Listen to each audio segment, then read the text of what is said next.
What's going on, everyone? I'm just a typical, average American here today to react and learn about 30 ways to act more like a Norwegian. So this is basically a guide on how you can become more like a Norwegian. This includes behaviors and customs and activities that Norwegians like to do and do on a regular basis. So I feel like if I listen to this guide, heck, maybe by the end I'll become more like a Norwegian by the end of this. And I'm sure by listening to these 30 different things, I'm going to learn a lot about Norway and Norwegian culture. So I'm very excited for this 30 steps to become more Norwegian. So let's take a look. Number 1, and own at least one Norwegian flag, ideally. Oh, okay, yeah. Man, okay. I might have even said this about the United States, you know?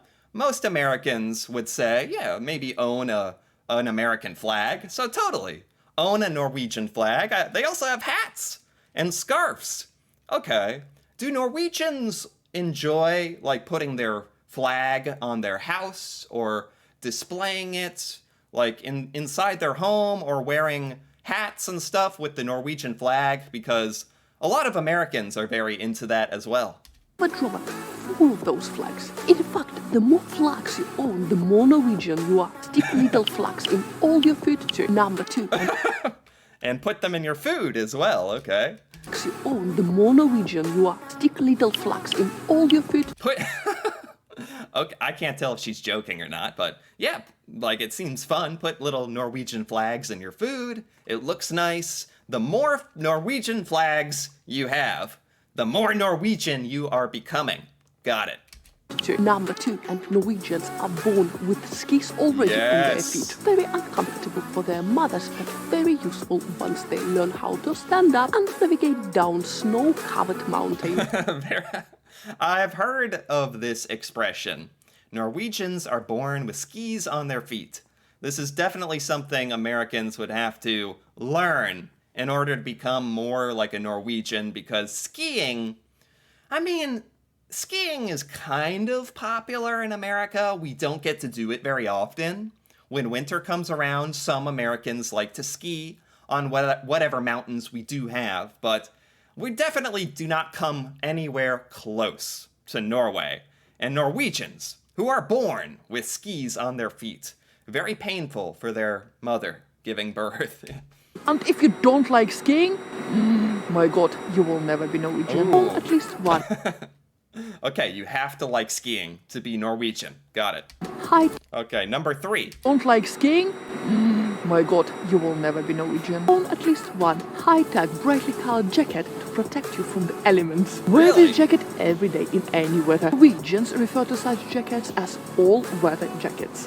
All-weather jacket. To be Norwegian, you need a big, really expensive, technology-filled jacket. That honestly makes sense to me. Just because of the climate, right? Because Norway is cold. This is definitely not something like Americans. We have coats. We don't take our coats very seriously. Is there a certain brand that Norwegians like, or a certain style? Like, this style of coat seems very poofy and kind of modern. Every day in any weather. Norwegians refer to such jackets as all-weather jackets. Overjakke. They are extremely practical, if a little bright. But yes, people... Oh, and it's okay if your jacket is very bright and everyone can notice it. Maybe that's even a good thing. On the moon can also see you. Next, when having a conversation about anything, make sure to say ikke sant a lot. Okay. Ikke sant? Or how do you say this? Ikke sant? See you. Next, when having a conversation about anything, make sure to say ikke sant a lot. What does that mean? Okay, it doesn't matter. To be Norwegian, you just gotta say ikke sant. Like, just randomly? Or when do you say that? It's a bit like English speakers using the word right. Depending on your intonation, ikke sant means a range of different things, including but not limited to ikke sant. Yes, I agree. Okay, it can mean I agree. It can also just kind of embellish a sentence. You can kind of stick it at the end of a sentence, maybe. Americans say right Like, oh, I'm gonna become more Norwegian, right? You know, you just say it and it doesn't really mean that much. That's kind of what ikke sant is like. Okay, I think I get it. Ikke sant? Do you agree? Ikke sant? Yes, ikke sant? Are you Oh, kidding? wow. Ikke sant? You can just have a whole conversation. I speak Norwegian now. All I needed to know was ikke sant. That's all I need to say, just over and over. Yes, yes, ikke sant? Really? Ikke sant? I hear you. Next, always Wow. say yes in English, but just spell it like yes, but say yeah. Norwegian, yes.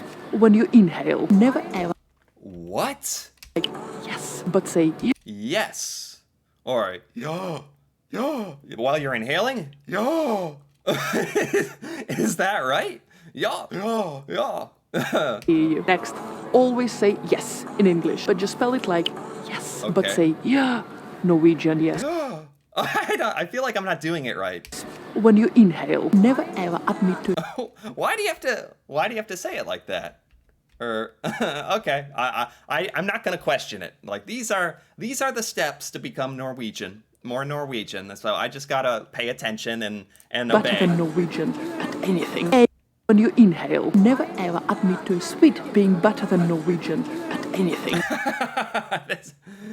There is definitely some kind of rivalry going on with Norway and Sweden, right? Never, this made the list, never admit to a Swede that they are better at anything or that Sweden is better at anything.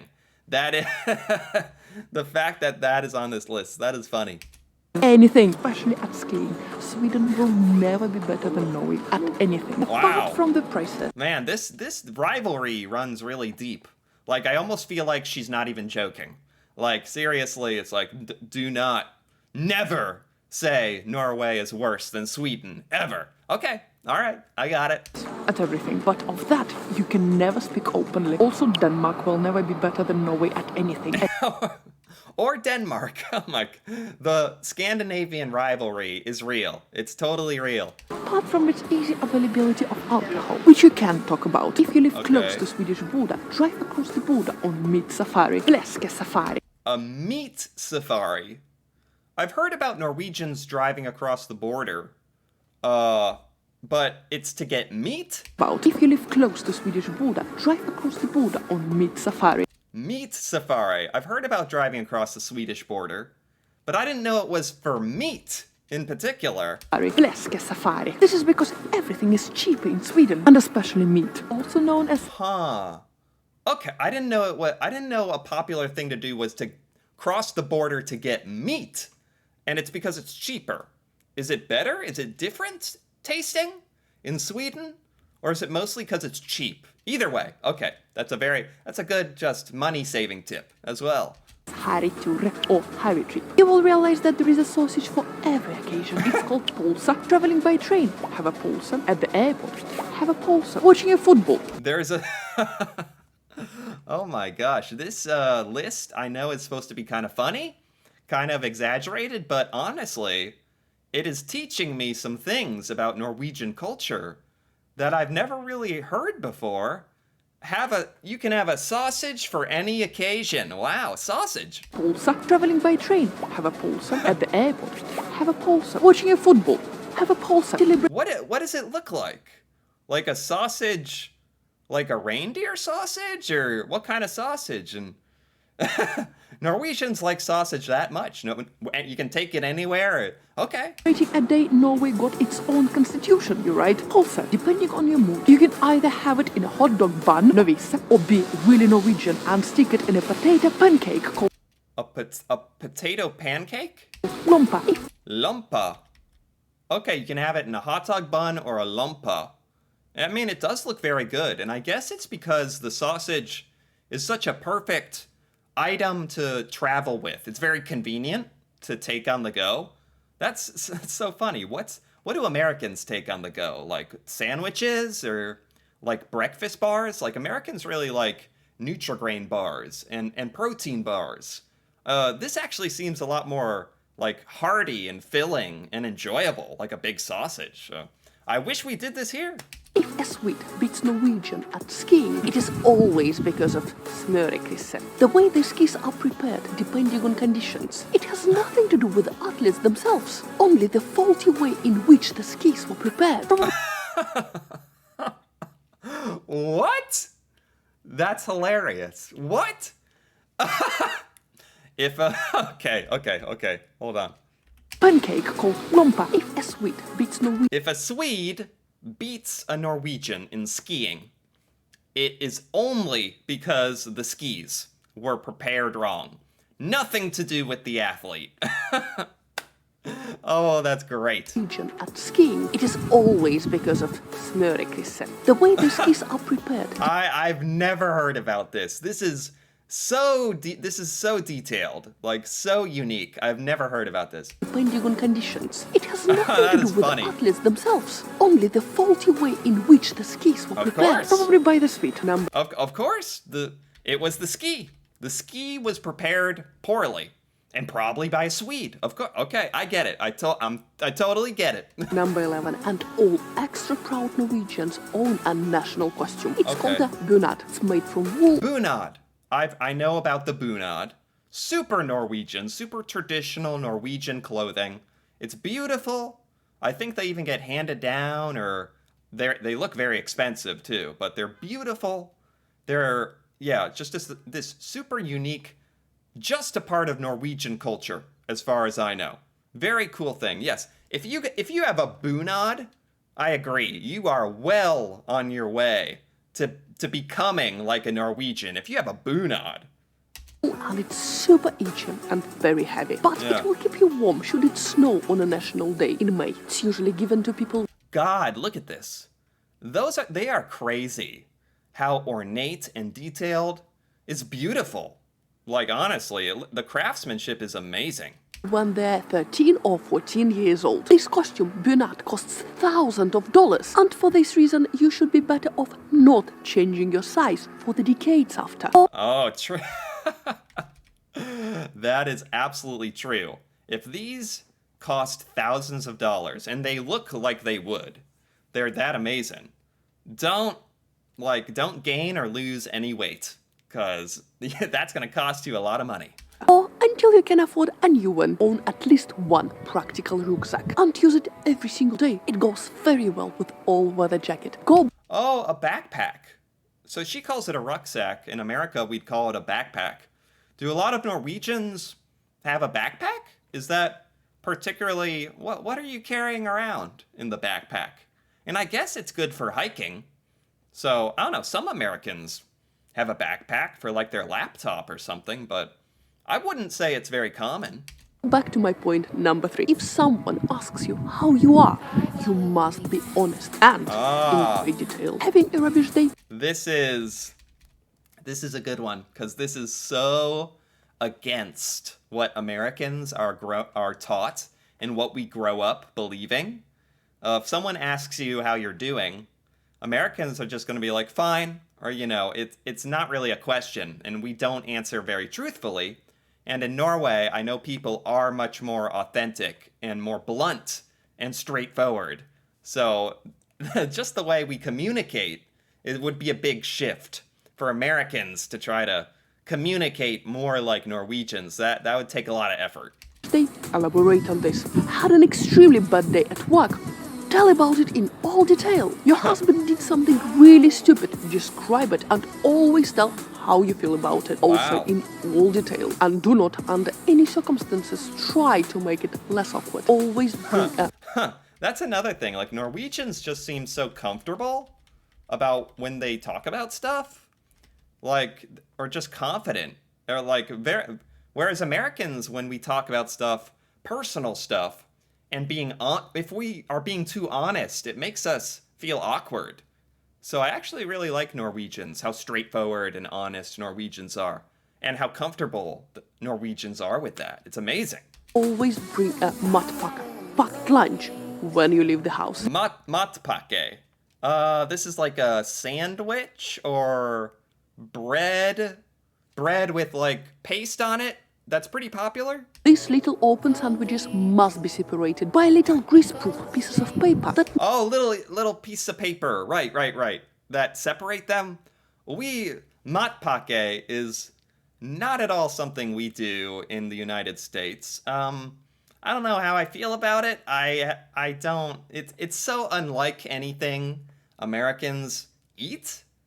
It's just kind of this very Norwegian, very interesting thing, but I'm guessing it's so popular in Norway, matpake, that if you're going to become more Norwegian, you do have to embrace the matpake. So I get it. makes cheese extra sweaty after a few hours in your backpack. Oh my god. So yeah, I wouldn't mind the cheese. I don't know how I feel about the paste. Like here, like the thing on the left, the paste, it's just that's the American in me. Like I don't know about that. Adventurous toppings must be applied. Sweaty cheese, salami, maybe a bit of butter. Oh my god. Yeah. What even is that paste? I don't even know. With compulsory one slice of cucumber, which must be soggy. And this special piece of paper has its own name, middle layering paper. Yeah, there's special paper for the matpake, and apparently a special way to prepare it. I like the cheese and bread, but I don't know, the other stuff makes me a little nervous. To be a proper Norwegian, you must wear jumpers. Perfect for any occasion. Oh, jumpers. In America, we call this a sweater. So Norwegians, yeah, isn't there that famous Norwegian sweater that has like very geometrical designs on it, or like a line across it? There's beautiful Norwegian sweaters.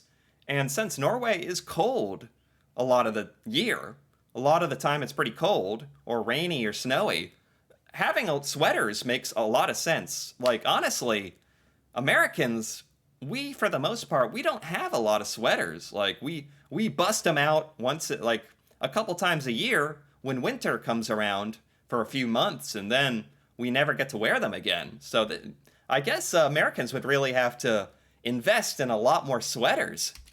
Such as being on a temperature of -20 degrees Celsius, Gosh. Norwegian, fishing, going on a date, or crossing a border with Sweden to acquire some meat. Caution, very itchy. In autumn. Very itchy.